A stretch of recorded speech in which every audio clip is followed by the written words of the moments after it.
So there's going to be a time in your small business journey when you're wondering whether you're ready to sell wholesale. So in this video, I'm going to be talking about the concept of wholesale, the pricing, when you know you're ready for wholesale, using fair.com, and finding other retailers. So first things first, what is wholesale? Wholesale is distributing goods in bulk to the retailer for repackaging and resale so they can sell it at a small quantity at a higher price. In hindsight, you're selling it to a shop, whether it's physical or online, a bulk amount of your products so that they can sell it to their customer at a higher price. And you might be asking yourself, why would I do this? Why does this make sense? Why would I be selling my products at a lower price just so a retailer can make a higher profit for their customer? And the reason for that is because you want to move through inventory while making a small profit. And while your profit may be smaller in wholesale rather than you selling it on Etsy or your website for a higher profit, you are moving a larger amount of inventory than you are on your online or Etsy store. Because on Etsy or online, you're selling one unit at a time, rather on wholesale, you're selling multiple units at once. Plus, in wholesale, you're gaining a lot more brand awareness because when your items are in someone else's store, they have a completely different audience, they have more traffic usually, so a lot more people are going to see your items rather than having to find them yourself and getting them from social media or ads to your Etsy shop or your online store. Plus, you have to keep in mind that retailers are also trying to make a profit, and especially physical stores, it's quite demanding how much money they have to make to keep afloat. Because I feel like running stores, especially physical stores, are super expensive. You have to pay for rent, you have to pay for employees as well as yourself, so there's a lot of costs that is needed for retailers to stay in business compared to you having to pay for the item and then put it on your website. Okay, so the next thing that I want to go over is pricing between wholesale versus retail. Usually when it comes to wholesale pricing, it is about 50% lower than the retail price. And I know what you're thinking, like, why is it that much lower than retail price?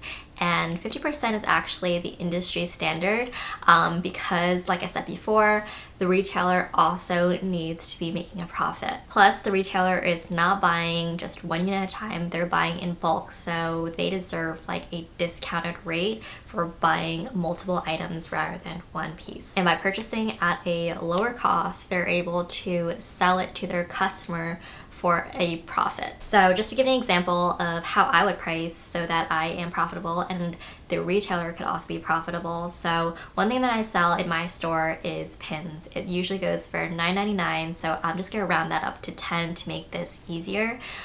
So retail wise, it is $10, and wholesale wise, since it's gonna be 50% off the retail, it's gonna be $5 to the retailer. Because the retailer purchases at $5, they can retail the pin to their customers for $10 as well. Comparing that to my Etsy shop price, they can also earn $5 in profit, or they can, make it $6, earn $1, but it's very competitive to my Etsy shop. But either way, because they bought it at $5, they can set their retail price at a reasonable number so that the customers will actually purchase it and they will still make a profit. Okay, so one thing that you can do as a brand and a wholesaler to make sure that you are also profitable is setting minimums. And a few things that you have to consider is the cost of the entire item and how much it takes for you to, one, produce the item and also ship the item to the retailer. So going back to the example of our pins where we're selling it at $5 wholesale,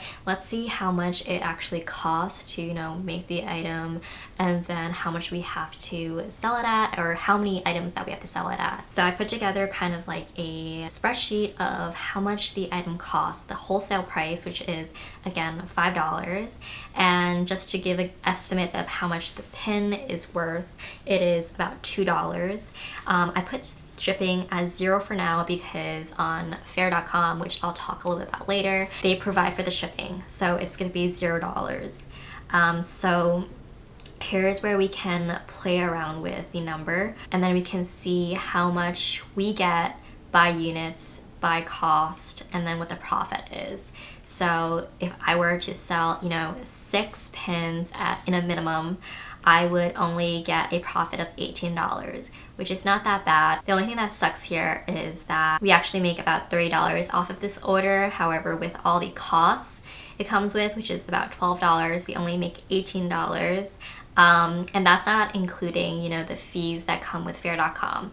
And if this was a direct sale to a retailer without the aid of Faire, then yes, you would make that $18, but you would also have to probably pay for shipping somehow because you're not using Faire. And I'll talk a little bit later about, the fees that comes with Faire as well, but for 6 units at a minimum, you're going to be making $18. If you want to increase it a little bit more, I'm going to do like maybe 12 units.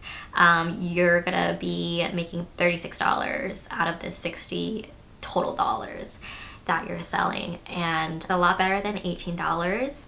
And I mean, at the end of the day, as long as your wholesale price is still above your total cost, you will be making a profit.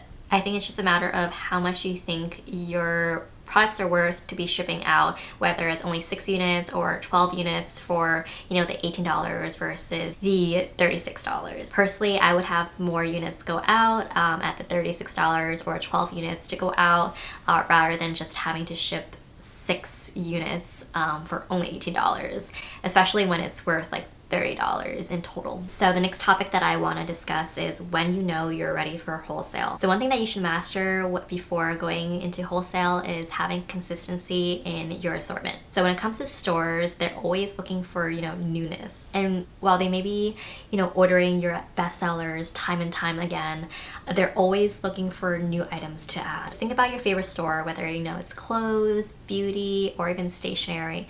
You're always excited when you go in and there's new products to look at. It's kind of boring, to see the same thing over and over again. There's no motivation to even go in if everything is the same season after season. It's exciting to find that new item, find that new treasured item at the store, and that's exactly how a store or a buyer looks at their store. So whether it's, monthly or quarterly, you should be able to have a cadence of new items go into your store to sell to retailers so that they can in turn have new items at their store. So another thing that you have to master is having a really good relationship with production, especially if you're having manufacturers make your products. I feel like when people think about wholesale, they think that, oh, I need a large amount of inventory and then I can just sell it all out. But I feel like when it comes to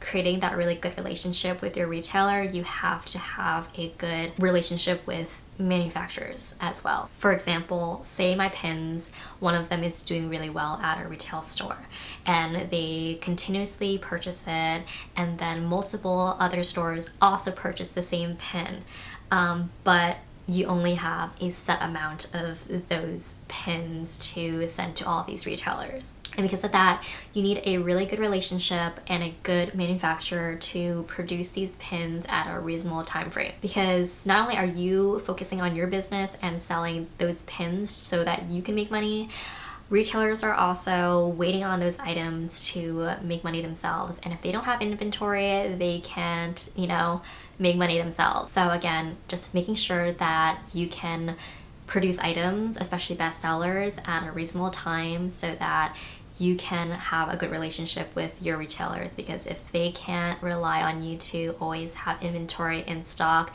they're going to find someone else. Okay, so the next thing that I want to talk about is what is Faire.com. So Faire.com is a marketplace that is very similar to Etsy, only that it's for retailers. So think about your local restaurants, plant shops, stationaries, you name it. They all use Faire.com to buy their products. It's a great place for retailers to find you for the first time, purchase your products at a bulk amount and at a discounted rate, and also to, build that relationship with you. So there's definitely a lot of pros and cons when it comes to using Faire.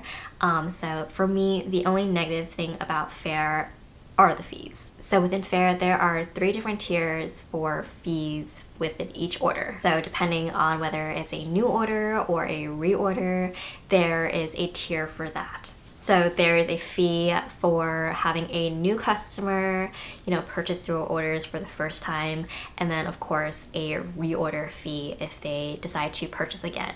And of course, because a reorder is somewhat harder to achieve, the fees for that is lower. However, there is a third tier of 0% commission, which is, the ultimate goal is for any referral customers that you bring onto Faire, whether they already use Faire or it's just someone that is new to Faire in general. So if you give them a specific link to your shop, you have to pay 0% to Faire, which is amazing because that means you get 100% of the payout. Now, just looking at the positives of Faire, which is a lot. I feel like one big thing that Faire does well on is shipping. They handle all the shipping for you when it comes to making the labels and the cost of it. So all you have to do is print out the label and then ship it out. You don't have to worry about the cost of it. The only exception of this is if you decide that you don't want to use Faire's label and use like your warehouse's labeling system. And if your label is 50% more than your total order, then Faire only pays for 50% of that label, if that makes sense. So for example, if your order was, $10 and the label was $8 or something, Faire is not going to pay the full $8 for that label. They're only going to pay $5, which is 50% of the order. But if you're able to get your label to be 50% less than the total order, or like the $5 instead of $8, then Faire does cover 100% of that shipping cost. And I feel like a lot of people don't use Faire's label sometimes is because they can get a lower cost in labels, and therefore the retailer doesn't have to pay that much for shipping. Another pro of Faire is that not only are you able to set minimums per item, but you can also set minimums per order itself. That's what I was kind of alluding to earlier about how much you're willing to ship items to your retailers. So one strategy you could do is, setting item minimums but no total order minimums. And I feel like this strategy works well if you're kind of a new wholesaler and you kind of just want to get your items out there, because if you set a order minimum, then they have to adhere to that minimum instead of like having to just get the items that they want. You have to like look at your other items. So that also is a strategy in itself of having that order minimum and also item minimum. So they have to purchase that item and also multiple items from your shop in order to hit that order minimum, if that makes sense. But I think the first strategy of, not having an order minimum works well as well, because sometimes a newer retailer, they might be a little bit nervous about, purchasing a lot of items for their shop at once. They kind of just want to test your items out, see how it does, and then the next time they order more. The con to that is your order amount is just gonna be lower each time you ship. However, if you do set a order minimum, you will get a larger order each time.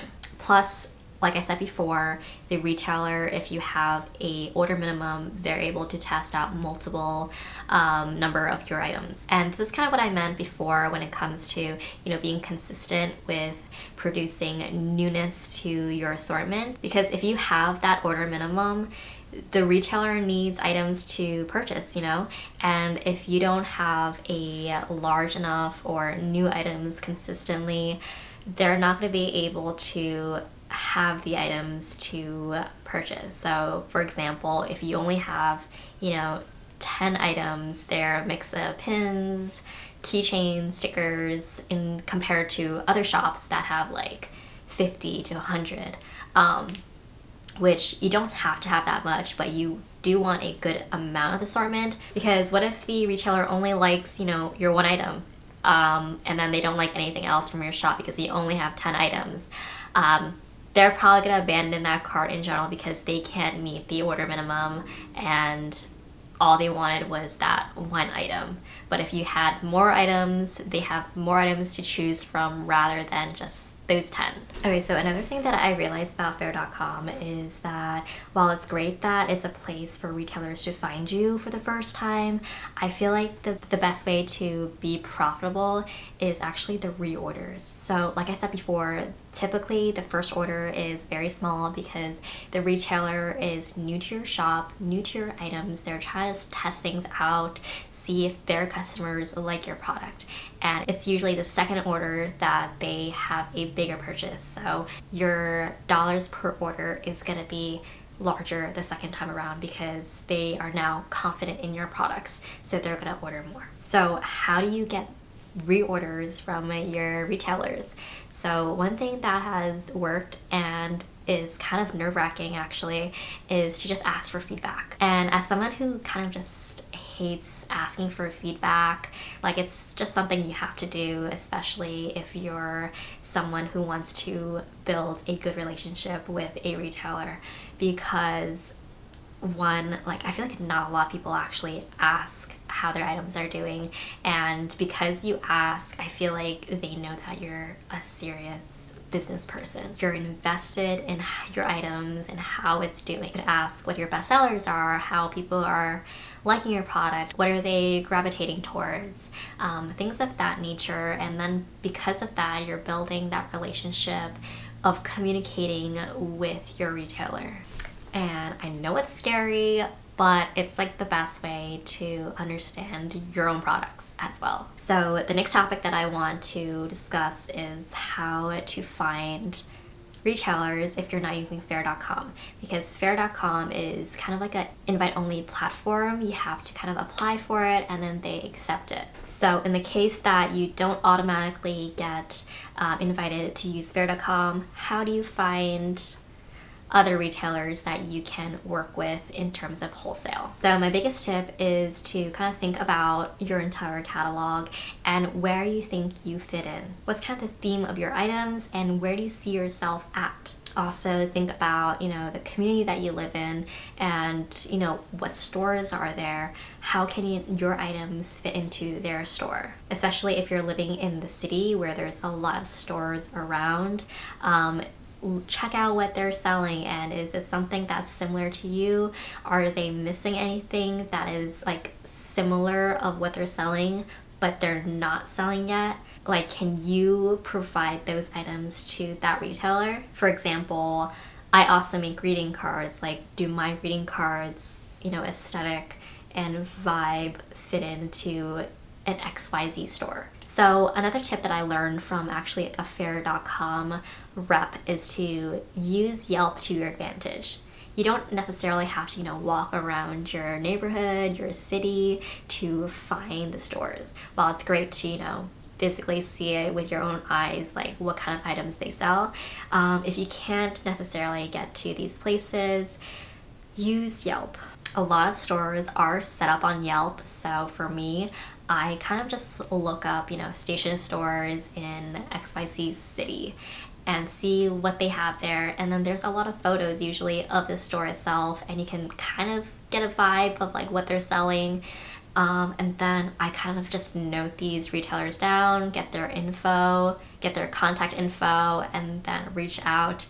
I send my contacts, my sell sheet, which includes my catalog and pricing and all of that, and see if they're interested. And most of the time they do answer back, like saying, they're not interested at the moment, but maybe like in the next quarter or so, or, maybe they'll answer back and say that they are interested and they want more info on your items. And from Yelp, you're able to, just get more details of, local stores around you and where you can get yourself into. And then the last thing that has helped me is actually Instagram. I feel like a lot of the retailers that I do reach out to, especially those that are not local to me, is found on Instagram. I feel like my mutual followers usually post about the retailers that they work with and where they're selling at. And because they're mutual followers, it's like people who have kind of the same aesthetic as I do. And because they tag these retailers, I get to also look into what these retailers are selling and if they're missing anything that they're not currently buying. So I also reach out that way. So there are a lot of ways that you can find wholesalers outside of faire.com. Just use the resources around you, Google them, find them in your local area, Yelp it, Instagram it. There are a lot of resources out there. So that is it for this video. I hope you learned a lot about wholesaling and how to get started. But until next time, don't forget to like, comment, subscribe for more videos like this.